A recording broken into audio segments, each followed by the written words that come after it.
বেশ কিছুদিন মায়ের শরীর খারাপের জন্য বহরমপুর মেডিকেল কলেজে কাটাতে হলো। মায়ের বেডের পাশেই ৪৯ কি ৫০ নম্বর বেডে এই ভদ্রমহিলাকে দেখলাম। সারাদিন এভাবেই নিচু হয়ে বসে থাকেন, রাত্রিবেলা কিছুক্ষণের জন্য শুয়ে থাকেন নাকি। পাতলা চামড়া দিয়ে শরীরের হাড়গুলো ঢাকা, মেরুদণ্ড যেন বেঁকে মাটিতে লুটিয়ে পড়েছে, দুটো পা ফুলে রয়েছে। ওনাকে দেখে শুনে মনে হলো বেশ ভালো ঘরের মহিলা, ধবধবে ফর্সা ছিল ইয়ং বয়সে। ওই দিন বিকেলে বিড়বিড় করে বলছেন, একটু চা খাবো। এক আয়ামাসি বলল, এখন চা কোথায় পাবে, এখন চা নেই। রাত্রিবেলা আমাকে থাকতে দিত না ওয়ার্ডে, কারণ ওটা মহিলাদের ওয়ার্ড। পরের দিন সকালে গিয়েও দেখি ঠিক একইভাবে বসে আছেন। দিদিকে জিজ্ঞেস করলে বলল, সারা রাত্রি এইভাবেই বসেছিল। প্রতিদিন আমি যেতাম হসপিটালে, কিন্তু কোনো দিন আমি ওনার বাড়ির কাউকে আসতে দেখিনি। ভীষণ রকম জানতে ইচ্ছে হলো, কেন এই এত বয়স নিজে কিচ্ছু করতে পারে না, পায়খানা বাথরুম সব প্যাম্পার্সের মধ্যেই করছে। হসপিটাল থেকে যেটুকু খেতে দেয় ওটুকু খেয়েই থেকে যাচ্ছে দিনের পর দিন। কেউ একবার দেখতে পর্যন্ত আসে না। একদিন ওনাকে জিজ্ঞেস করলাম, কি নাম আপনার? পরিষ্কারভাবে বলল, লীলা রায়। জিজ্ঞেস করলাম, বাড়ি কোথায়? বলল, বহরমপুরে গঙ্গার কাছে। জিজ্ঞেস করলাম, আপনার কেউ নেই? বলল, হ্যাঁ আছে, একটি মেয়ে আছে। মেয়ের বিয়ে হয়েছে? বলল, হ্যাঁ বিয়ে হয়েছে। জামাই কলকাতাতে থাকে, একটা প্রাইভেট ফার্মে কাজ করে। ওরা আসে না? বলল, না। কথা বলতে বলতেই একজন আয়ামাসি এসে বলল, এই বুড়ির এক মেয়ে আছে গো, কোনো দিন আসে না দেখতে। জানো, বুড়ি ২৫,০০০ টাকা পেনশন পায়, সব টাকা মেয়ে তুলে নেয়, কিন্তু কোনো দায়িত্ব নেয় না। আমি অবাক হয়ে শুধু শুনলাম। বলল, ৩ মাস আগেও একবার নিজে এসে ভর্তি হয়েছিল এখানে, আর এইবার ওর পাড়ার লোকজন এসে ভর্তি করে দিয়ে গেছে। পরের দিন বিকেলবেলায় আস্তে আস্তে বলছে, একটু চানাচুর দাও না, একটু দাও, একটু খাবো।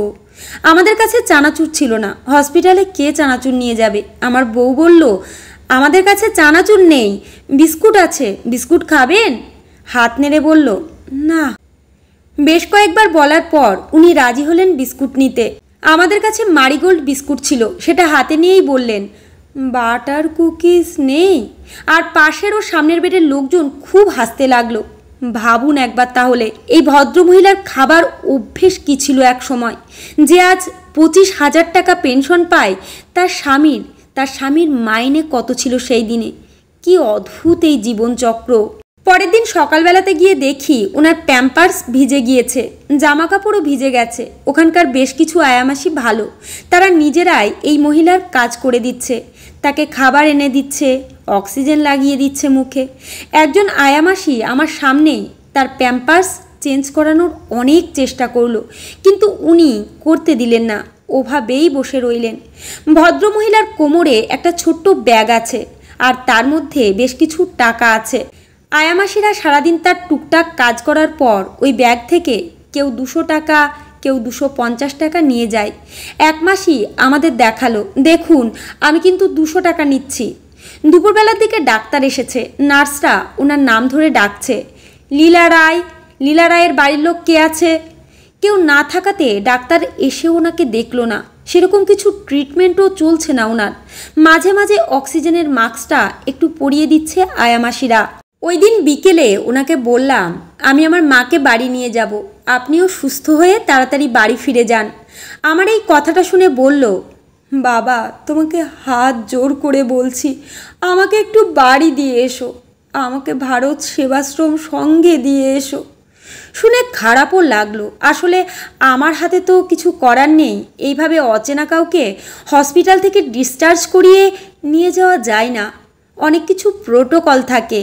পরের দিন সকালে যখন মাকে ডিসচার্জ করাতে যাব, তখন দেখি উনি আর আগের মতো বসে নেই, পাশে একটু হেলিয়ে পড়েছে, আবার মাঝে মাঝে সোজা হয়ে বসছে।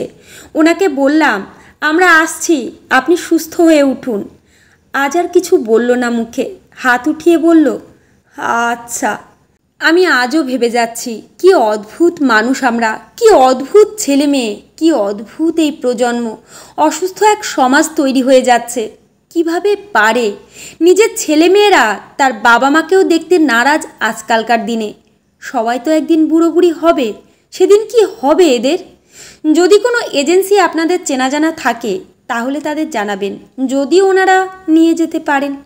বহরমপুর মেডিকেল কলেজের মেডিসিন ফিমেল ওয়ার্ড নাম্বার 2 থেকে।